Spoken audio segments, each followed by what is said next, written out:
আসসালামু আলাইকুম। সুন্নাহ dairy and এগ্রোর পক্ষ থেকে সকলকে জানাই আন্তরিক অভিনন্দন ও শুভেচ্ছা।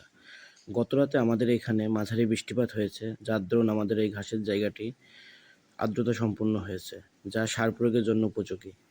তো আমরা আজকে এই জমিতে সার প্রয়োগ করব। তো আমরা এখানে ২ ধরনের সার নিয়ে নিয়েছি। এক হচ্ছে ইউরিয়া ও দ্বিতীয় হচ্ছে সালফার। তো প্রথমত আমরা এই সার দুটার মিশ্রণ করে নেব, যার ফলে আমরা ছড়ানোর সময় আমাদের পক্ষে সুবিধা হবে এবং জমির সর্বস্তরে সারগুলো পৌঁছাবে ইনশাআল্লাহ। আমরা আমাদের এই ঘাসের জমিতে মূলত নেপিয়ার পাকচং এক জাতের ঘাসের কাটিং রোপণ করেছিলাম, যা থেকে আমরা গতবার খুবই ভালো পরিমাণ ফলন পেয়েছি। তো আল্লাহ পাক যদি সহায় থাকেন, আমরা এইবারও মানে আশানুরূপে যেটা আমরা আশাবাদী তার থেকে হয়তো অধিক পরিমাণে ফলন পাবো ইনশাআল্লাহ। মূলত মালিকের হুকুম ছাড়া কোনো কিছুই সম্ভব না। তো তার ইচ্ছা থাকলে এটা অবশ্যই সম্ভব। তো আমরা এখানে মূলত ইউরিয়া ও সালফার সার দিচ্ছি। আর আমরা মূলত আমরা যেটা হয় কি, আমরা এই ঘাসগুলা অতিরিক্ত বড় হওয়ার পরে খাওয়াই, মানে পরিপক্ক হওয়া পর্যন্ত। জেনারেলি আমাদের এই ঘাসগুলা ৭ ফিট নাকি ৮ ফিট পর্যন্ত হাইটে চলে যায়।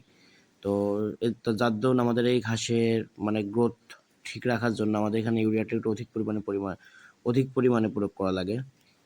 তো আমাদের এখানে জমির পরিমাণটা হচ্ছে ১০% এর একটু বেশি।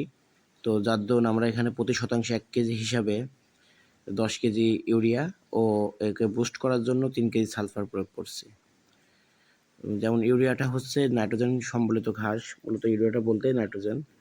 তো এই নাইট্রোজেন মূলত ঘাসের গ্রোথটাকে অধিকতর থেকে অধিকতর উচ্চতর করে, যার ফলে ঘাস খুব সহজেই দ্রুত বাড়ে। আর সালফারটা মূলত কাজ হচ্ছে ঘাসের এই পাতাগুলোকে সবুজ রাখা, মানে এক কথায় সতেজ রাখা। কারণ যেহেতু আমরা পরিপক্ক হওয়ার পরে ঘাসগুলা কাটি, তো সেই সময় অনেক ঘাস হলো আপনার শক্ত হয়ে যাওয়ার সম্ভাবনা থাকে। তো আমরা সালফারটা প্রয়োগ করি যাতে কিঞ্চিৎ পরিমাণ হলেও নরম থাকে। না, শক্ত ঘাস তো গরু খাইতে পারে না। তো নরম থাকার উদ্দেশ্যে আমরা এখানে সালফার প্রয়োগ করি। তো এভাবেই আমরা রেগুলারলি মেনটেন করি। যেমন আপনার এখন সার প্রয়োগ করতেছি, পরবর্তীতে আমাদের আরেকটা ধাপ আসবে, তখন আবার আরেকবার সার প্রয়োগ করব। তো এই জমিটা আমরা লাস্ট ২৩ তারিখে কেটে শেষ করছিলাম। তো আমরা আশাবাদী আগামী ৫০ দিনের মধ্যে আমরা পুনরায় ঘাস সংগ্রহ করতে পারবো ইনশাআল্লাহ। আর অবশ্যই সকলে আমাদের জন্য দোয়া করবেন যাতে মহান রব্বুল আলামিন আমাদের ব্যবসার মধ্যে বারাকা দান করেন। আর চ্যানেলটি সাবস্ক্রাইব করে দিবেন।